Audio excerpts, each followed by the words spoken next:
بسم الله الرحمن الرحيم نحمده ونصلي ونسلم على رسوله الكريم أما بعد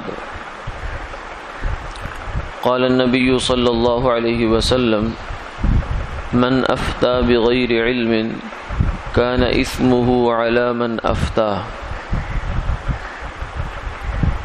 أو كما قال عليه الصلاة والسلام۔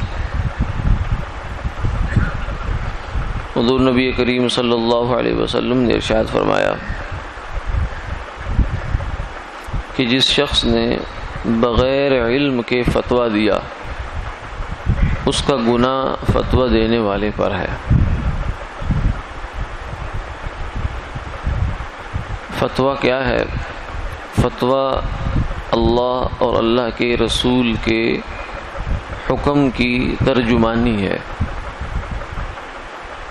یعنی ایک بندہ کسی صاحب علم کے پاس، کسی مفتی کے پاس، کسی بڑے عالم کے پاس آتا ہے اور آ کر اس سے کہتا ہے کہ میرا یہ مسئلہ ہے، نماز کا، زکوٰۃ کا، حج کا، روزے کا، یا نکاح کا، طلاق کا، یہ زندگی کی کسی بھی شعبے کا کوئی مسئلہ لا کر سامنے رکھتا ہے کہ اس میں آپ مجھے یہ بتائیں کہ میرے لیے اللہ کا اور اللہ کے رسول صلی اللہ علیہ وسلم کا حکم کیا ہے، کیونکہ میں اللہ سے براہ راست میری ملاقات ممکن نہیں ہے، بات ممکن نہیں ہے، اللہ کے رسول صلی اللہ علیہ وسلم سے بھی اب ممکن نہیں ہے، تو اب تو ان کے حکم کو بتانے والے آپ ہیں۔ تو وہ جو بھی آگے سے اس کو فتویٰ دیتا ہے یا جو جواب دیتا ہے وہ اصل میں اللہ اور اللہ کے رسول کی نمائندگی اور ترجمانی ہوتی ہے۔ اس لیے فتویٰ بڑی نازک ذمہ داری ہے۔ سرکار دو عالم صلی اللہ علیہ وسلم نے کی بعض روایات میں یہ آتا ہے، فرمایا کہ اجرؤکم علی الفتیا اجرؤکم علی النار، کہ تم میں سے جو بندہ فتویٰ دینے میں جرأت کرنے والا ہے، زیادہ جرأت کرنے والا ہے، وہ اصل میں جہنم میں جانے میں زیادہ جرأت کرنے والا ہے۔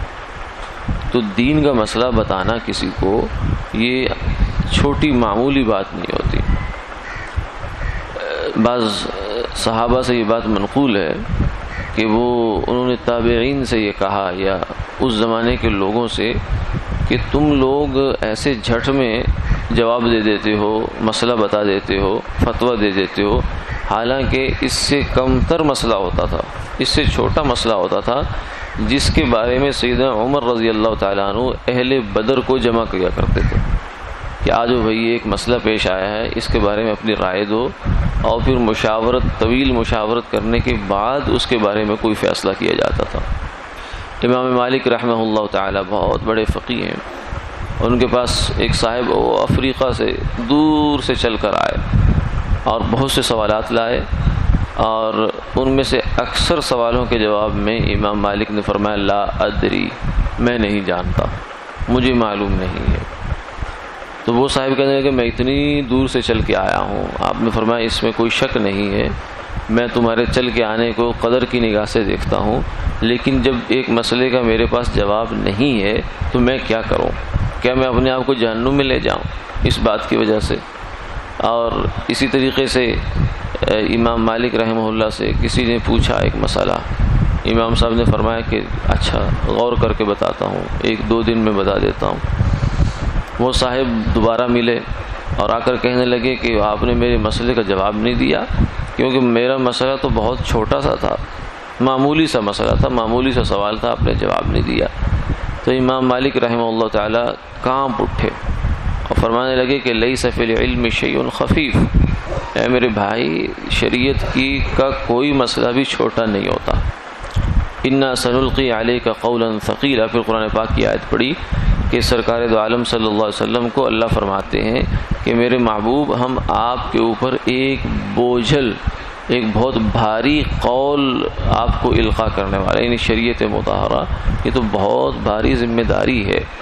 تو اس لیے جو ہے فتویٰ دینا، شریعت کا مسئلہ بتانا یہ عام معمولی بات نہیں ہے۔ علماء کو بھی اس سلسلے میں بہت احتیاط کرنی ہوتی ہے، بہت سی کتابیں دیکھنی پڑتی ہیں بعض دفعہ. اسی لیے حضرت قاری طیب صاحب رحمہ اللہ تعالیٰ فرماتے تھے کہ میرے نزدیک دینی خدمات میں سے سب سے مشکل کام فتویٰ دینا، کہ اس کے لیے ایک تو نازک ذمہ داری ہے کہ انسان کے اوپر شریعت کی تلوار لٹک رہی ہوتی ہے. اگر غلط فتویٰ دیا تو گناہ اس کے سر پہ ہے. مستفتی فتویٰ لے کے چلا گیا، آدمی چلا گیا، وہ عمل کرے جا رہا ہے اور مفتی صاحب جو ہیں ان کی گردن پر گناہ لد گیا ہے.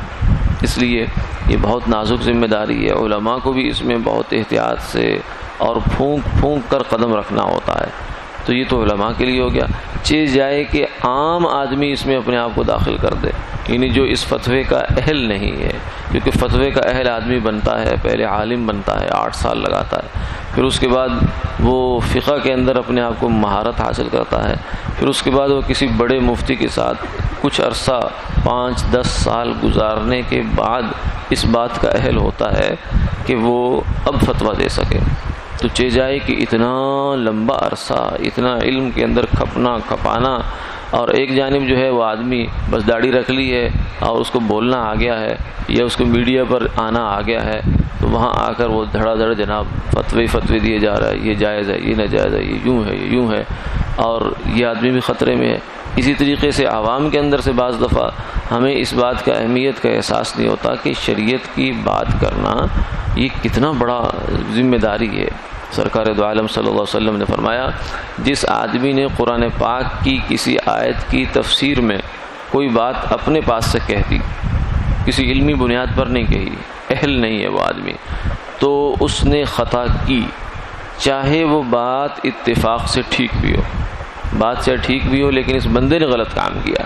تو اسی طریقے سے چاہے جو ہم کسی کو مسئلہ بتا رہے ہیں وہ ٹھیک بھی ہو لیکن ہماری پریکٹس غلط ہے، یہ کام غلط ہے، کیونکہ ہمیں اس بات کی اجازت اور اتھارٹی حاصل نہیں ہے اور ہم اپنا سر گناہ لاد رہے ہیں.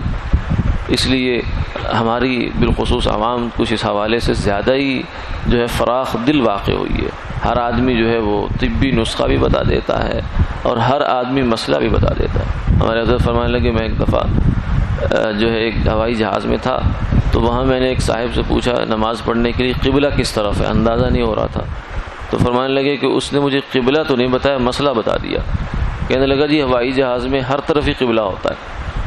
تو اس لیے میں نے کہا نہیں، یہ مسئلہ تمہارا غلط ہے. اگر تمہیں قبلہ معلوم نہیں تو تم آرام سے جی مجھے پتہ نہیں ہے، کسی اور سے پوچھ لیں. تو ہم جو بڑھ چڑھ کر مسئلہ بتا دیا کرتے ہو جی کچھ میں کچھ حرج نہیں ہے جی، یہ ایسا ہی بات ہے جی. یہ ہم کہتے ہیں آئی تھنک، میرا خیال ہے کہ اس میں ایسا ہونا چاہیے، یہ میرا خیال، یہ شریعت میں نہیں چلتا. اس لیے کہ شریعت کے بارے میں تو اتنی بڑی بڑی ہستیاں اپنا خیال ظاہر کرنے سے پہلے کانپ اٹھتی تھی اور کتنا وہ استخارہ کرتے تھے، کتنا اللہ سے مانگتے تھے، اللہ ہماری زبان سے کوئی غلط بات نہ نکل جائے جس کی پکڑ کا باعث بن جائے ہمارے لیے. تو کجا وہ اور کجا ہم کہ ہم شریعت کے بارے میں جو ہے آئے روز صبح و شام تبصروں میں اپنی باتوں میں ایسی باتیں کہہ جاتے ہیں کہ انسان کانپ اٹھتا ہے. کیونکہ اس لیے اس حوالے سے اپنے آپ کو محتاط کرنا چاہیے. دنیا کے معاملات جن میں ہماری زندگیاں گزری ہوتی ہیں اس میں ہم ذی رائے ہیں، رائے دیتے رہیں، لیکن جس کام میں ہماری زندگی نہیں لگی، جس کام کو ہم نے سیکھا نہیں، حاصل نہیں کیا، اس میں رائے دینا اپنے آپ کو بہت بڑے خطرے سے دوچار کرنا ہے. اللہ تعالی عمل کی توفیق عطا فرمائے. آمین آمین یا